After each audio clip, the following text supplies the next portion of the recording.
안녕하십니까. 2020년 3월 11일 새벽 모의 팩트 시작하겠습니다. 자, 김영호 공천관리위원회가 강원도 강릉이죠. 강릉의 권성동 의원을 공천 탈락시키고 그 자리에 홍윤식 전 행정자치부 장관을 공천했습니다. 이것으로 이제 미래통합당의 공천이 대략 마무리되는 그런 수순을 밟고 있고, 그런 점에서 이제 지금 이 즈음에 김병준 데스노트가 완성됐다, 이런 말이 나오고 있습니다. 이게 무슨 얘기냐면 2018년 12월에 김병준 비대위원장이 당협위원장 배제 대상 현역 의원 21명을 선정을 합니다. 이거는 김병준 비대위원장 개인이 선정한 게 아니고요. 그 당시 조직 강화 특위 여기에서 4가지 기준을 세워서 그래서 당을 재건하겠다, 이런 차원에서 오랜 토론 끝에 마련한 그런 데스노트 대상인데, 그때 데스노트 대상이 누구누구였느냐, 그걸 이제 지금 따져보면 당시에 기사를 찾아보니까 2018년 12월 15일이더군요. 현역 의원 21명을 포함해서 79개 지역위원장, 당협위원장을 인적 쇄신하겠다. 79개. 그럼 한 이제 80개 정도 되는 건데, 그러면 당협위원장의 3분의 1 정도를 교체하겠다, 이런 뜻이거든요. 거기에 현역 의원 21명이 포함되어 있습니다. 이 현역 의원 21명이 기준이 뭐냐면 2016년 공천파동. 잘 아시죠? 이한구 당시 공천관리위원장이 유승민 의원을 배제하기 위해서, 그러니까 박근혜 당시 대통령이 유승민 의원에 대해서 배신자 이렇게 낙인을 찍고, 그래서 이제 유승민 의원이 사퇴 압박에 굴하지 않으니까 그걸 쫓아내기 위해서 이제 온갖 여러 가지 압박을 넣고 하는 과정이 거의 생중계되다시피 국민들 앞에 전해졌죠. 바로 이것 때문에 2016년 총선에 그때 1월 달까지만 해도 김무성 대표가 180석이 넘을 거라고 장담을 했을 정도였는데, 그것이 급전직하하면서 일당을 민주당에 내주는 결과를 초래했다. 그러니까 그 2016년 공천파동이라는 것이 사실은 어찌 보면 지금 오늘날 미래통합당, 조금 전까지 자유한국당, 그 전에 새누리당, 그 몰락의 단초가 된 것이죠. 그때까지만 해도 아마 그거 몰랐을 텐데, 권력이라는 게 한번 무너지기 시작하면 이렇게 걷잡을 수 없는 사태로 산사태처럼 무너진다. 그거를 보여준 하나의 사례가 아닌가, 이런 생각이 듭니다. 아마 그때 일당을 내주지 않았다면 어찌 보면 박근혜 대통령의 탄핵 사태도 없었을 수 있겠다. 이건 역사에 대한 가정입니다만은. 그래서 그 2016년 공천파동이라는 것이 사실은 그때도 굉장히 중요한 사건이었고, 그 이후에 계속해서 미래통합당의 그늘이 되어왔던 그런 것이고, 이번 2020년 공천, 그러니까 김영호 공천관리위원장도 바로 2016년 공천파동을 의식하지 않을 수 없는 사태가 됐다. 이거는 명백합니다. 그러니까 그것이 제일 첫 번째, 2018년 12월 15일 이른바 인적 쇄신의 첫 번째 기준이 바로 2016년 공천파동이었다, 이런 것이고요. 그 다음에 대선과 지방선거 참패의 책임. 대선 후보는 홍준표 전 대표였고, 지방선거 당시에도 홍준표 대표가 당의 책임을 맡고 있었습니다. 그러니까 이에 대한 책임, 그거는 역시 후보와 당시 당 지도부가 되겠죠. 이것도 기준이 될 수 있고, 이런 관점에서 본다면 홍준표 전 대표를 사실 이번에 수도권 어느 곳으로 이동시켜서 험지에 나가라, 이렇게 얘기하는 것도 말이 안 되는 겁니다. 말이 안 되고, 그냥 어찌 보면 이 기준으로 따지면 컷오프로 시켰어야 되는 것이죠. 대선과 지방선거 참패의 가장 큰 책임은 대선 후보와 지방선거 때 대표한테 있는 거 아니겠습니까? 지방선거 당시에. 그 책임. 그 다음에 개인 경쟁력. 이 개인 경쟁력이라는 것은 이제 보통의 경우에는 개인에 대한 여론조사를 해서 그 여론조사가 당 지지도보다 낮은 경우, 이게 이제 개인 경쟁력이 없다, 이렇게 얘기를 하는데, 그것도 하나의 변수가 됐고, 그 다음에 기득권 안주, 이렇게 되는데, 기득권 안주는 이제 주로 다선 의원 이런 중심인데, 다선 의원이라고 해서 모두 다 탈락시킨다, 이거는 사실 어폐가 있는 거죠. 그러나 어찌됐든 간에 이 4가지 기준으로 현역 의원 21명을 선정을 했습니다. 근데 그 21명 중에 19명이 2020년 3월 11일 이 시점까지 이제 출마를 못하게 됐고 딱 두 명만 예외가 됐습니다. 그래서 이제 김병준 데스노트가 2020년 3월 11일이 돼서야 사실상 완성됐다. 뭐 두 명의 예외가 있으니까. 그럼 누구냐? 사실 이번 그 총선 과정에서 컷오프 된 사람이 이제 어제 컷오프 된 사람이 권성동 의원이고 그 다음에 윤상현 의원, 홍일표, 이은재 의원이 컷오프 됐죠. 이 네 명이. 그 다음에 이 데스노트에 걸리면서 그리고 이제 그 후에는 계속 하다가 최근에 이제 그때부터 최근까지 불출마했던 사람이 7명이 있습니다. 김무성, 원유철, 김정훈, 그 다음에 김용태, 이종구, 윤상직, 정종섭 이렇게 불출마를 했는데 김용태 의원과 이종구 의원은 불출마를 했는데 당에서 필요에 의해서 다른 지역으로 전환 배치. 김용태 의원의 경우에는 구로울, 그러니까 청와대 국정기획상황실장을 하던 문재인 정부에서 윤건영 씨에 맞서서 김용태 의원을 그 구로울에 공천을 한 겁니다. 그러니까 여기는 원래 이제 불출마하기로 했었고, 그 다음에 이종구 의원 서울 강남갑이죠. 여기도 경기도 광주로 이동 배치. 이거는 이제 당의 필요에 의해서 했던 것이고, 이 사람들 그러니까 불출마 범위에 포함시키면, 그 다음에 이제 처음부터 21명의 처음부터 공모 대상에서 배제했던 의원들이 최경환, 김재원, 이우현, 엄용수 이렇게 4명이 있었는데 이 중에 최경환 의원은 뭐 구속 수감돼 있으니까 그렇다 치고 김재원 의원은 이번에 공천 탈락했는데 이제 본인이 그러면 내 서울에서 출마하겠다 이렇게 해서 서울 중랑을의 경선에 지금 나가 있는 상황입니다. 어찌됐든 간에 공천 탈락한 것이고요.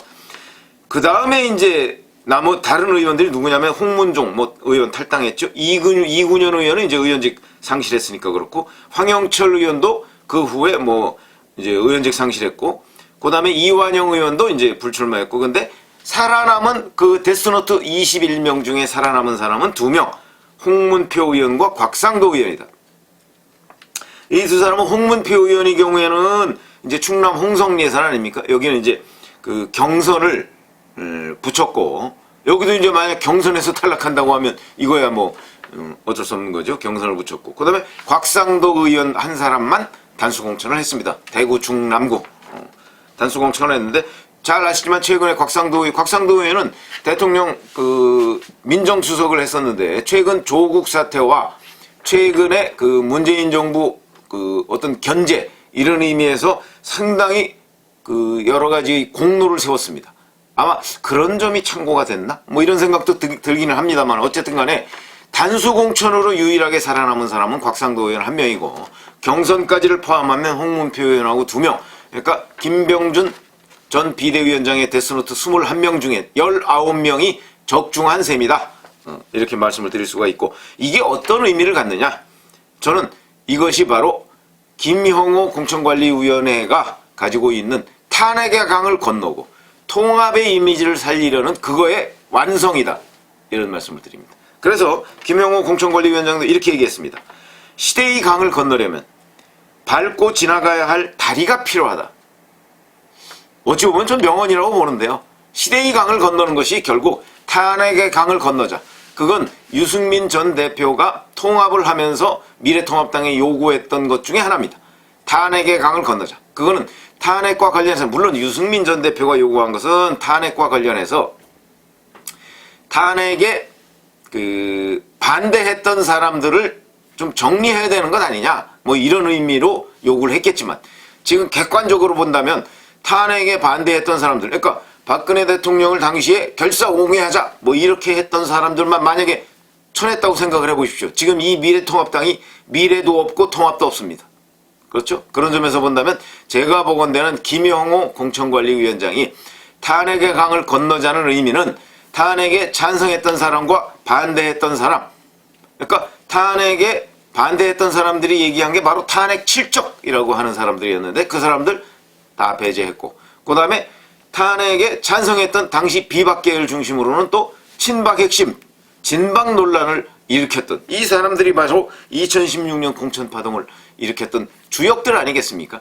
그 장본인들을 없애야 된다 이렇게 얘기를 했는데 그거 2개를 절충을 해서 제가 보건대는 김영호 공천관리위원장의 눈에 바로 공천 파동, 그다음에 당의 어떤 부실화 이런 거에 대해 책임이 있는 사람들을 공천 배제 또는 불출마 유도 또는 이런 식으로 정리를 해갔는데, 그것이 김병준 전 비대위원장의 데스노트하고 싱크로율 95%다. 21명 현역 중에 19명이 적중했다는 것은 싱크로율 거의 95%가 되는 것이다. 그러니까 제가 보건대는 이제 이런 생각입니다. 그러니까 누가 뭐든지 비교적 객관적인 사람들. 김병준 비대위원장이 2018년에 왔을 때 박근혜 정부에 물론 마지막 총리로 지명은 됐지만 총리가 되지는 못했죠. 그래서 그러면 친박계냐? 그렇게 얘기할 수 없는 거죠. 김병준 전 비대위원장은 누가 뭐래도 친노무현계인데, 친노무현계에서 이제 조금 좀 다른 느낌을 갖는, 그래서 본인이 그 친노무현계에서 이쪽 우파 쪽으로 전향을 해서 뭔가 역할을 해보고자 했던 사람이다. 그러니까 원천 근원을 따지면 친노무현계가 맞습니다. 지금도 여전히 노무현 대통령 그쪽과 그쪽에 있는 이어받은 친문재인계하고는 사이가 아주 안 좋지만, 그러나 친노무현계들하고는 사이가 그렇게 나쁜 건 아닙니다.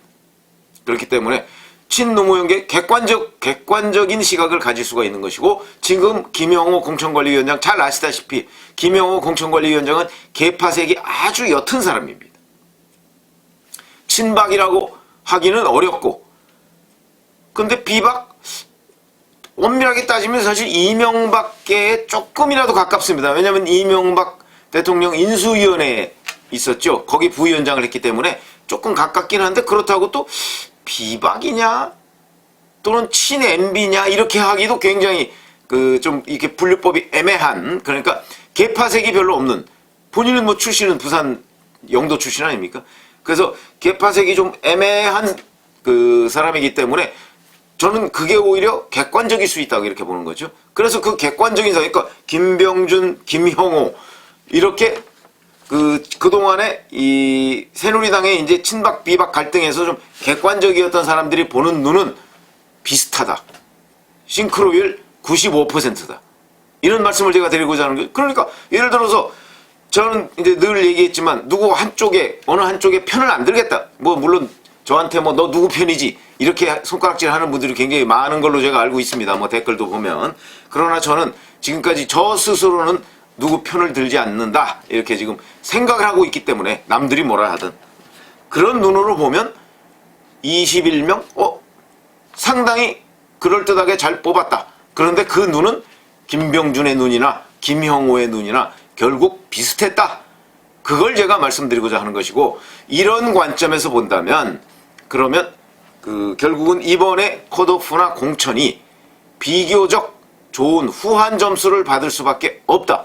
그것은 바로 정병국 의원도 그렇게 얘기했더군요. 정병국 의원 결국 불출마하기로 했습니다. 근데 정병국 의원한테 김영호 공관위가 수원이나 이런 곳으로 가서 이동 배치를 하는 게 어떻겠느냐 이걸 받아들여라 그러니까 정병국 의원 5선입니다. 5선인데 내가 미래통합당의 통합을 이루는 데 일익을 담당한 사람이 구차하게 자기 지역구 버리고 수원에 가서 또 뭔가 배지 한번 달자고 이렇게 하는 것이 구차하다.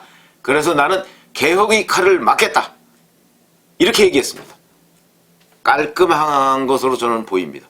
제가 보기엔 이런 사람들한테 아마 YS한테 그 정신을 배운 것이 아닌가. 잘 아시지만 YS 비서 출신입니다. 김영삼 대통령 비서 출신인데 거기서 그 정신을 배운 것이 아닌가 하는 생각이 들고, 그래서 제가 보건대 그러면서 이번 공천은 과거와 같은 갈등의 공천이 아니다 이렇게 정병국 의원이 얘기했습니다. 저도 그렇게 봅니다. 물론 통합의 대상인 전진당이나 새로운 보수당이나 이런 쪽의 사람을 약간 우대한 경향은 있는데, 그거는 통합의 이미지를 살리기 위해서 불가피한 측면이 있다.